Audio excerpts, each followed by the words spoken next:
We got this opportunity to take on some new tech, and a lot of people find it hard to jump ahead into new tech with the expense. MagrowTec was one of those ones that did have quite a price tag behind it. So we decided that we'd have a look at it. Spraying always seems to be a big contentious issue in our area with spray drift and efficacy. There's a lot of hard to kill weeds these days, a lot of expensive chemistry being used. People going to spot sprayers and all that sort of stuff to try and combat a lot of these costs. We still maintain that sometimes getting the first spray correct is half the battle. So getting the systemic chemicals into the plant. And so MagrowTec offered that ability to basically get more droplets onto the plant. And so we wanted to see if their technology was actually proven science. We wanted to have an actual quantified report and be able to see just how much MagrowTec was helping in the situation. And so we took on the challenge of having an application in a fully formed wheat crop with heads out.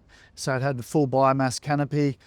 We took samples at head height, mid canopy and lower canopy to try and work out just where the spray droplets were getting to and that sort of things. And so this it basically put under a test. It wasn't just a piece of paper on the ground. It was all the way down the canopy in a thick barley crop in late September.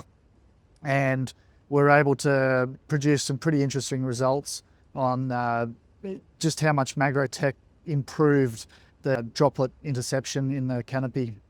We did the trials. It was on quite a windy day, which was interesting, and I thought that probably a tougher test on MagrowTec. It actually meant that any of the fine droplets would actually be pushed away quite quickly and wouldn't actually make the water-sensitive paper. So I think we're looking around sort of that 10 to 15 up to 20k winds during the testing phase.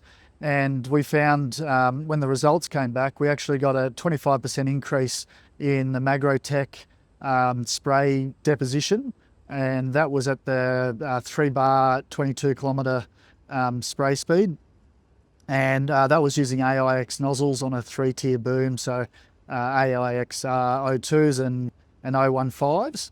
And this was, quite an amazing result. Looking at the two differences and with the water and all that sort of stuff. So it just proved that this technology was actually working in some adverse conditions and getting 25% more droplets into the canopy and into the spray target.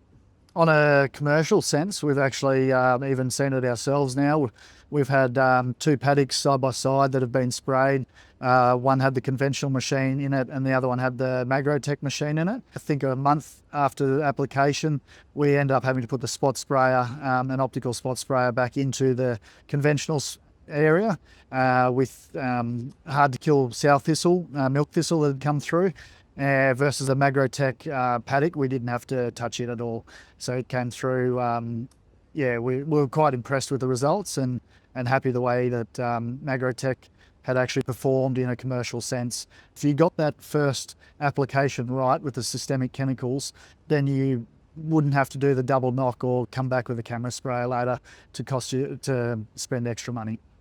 I think this is, it's a small price to pay for an addition to your spray rig that will last up to 3 spray rigs. It can be transferred from, they say that the magnets are good for 15 years, which basically to me that's 3 spray rigs lifespan.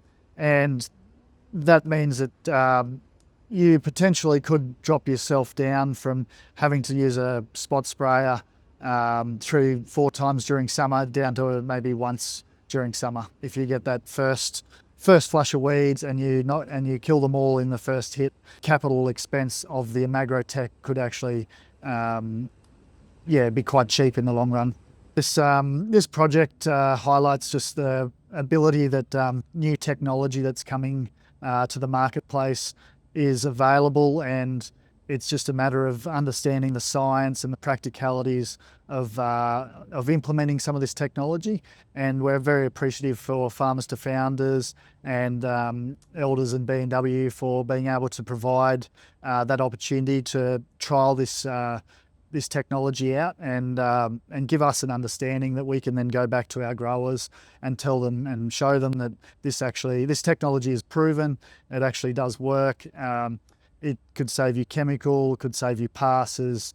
There's probably a lot of features if you understand the science behind it and the practical relationships that MagrowTec brings. And I think in the long term, I think this will actually be better for the environment, and hopefully it'll save money in the long run for the different passes, maybe some of the other technologies that might not be required anymore, and overall will give farmers better drought preparedness and lower operating expenses in the long term.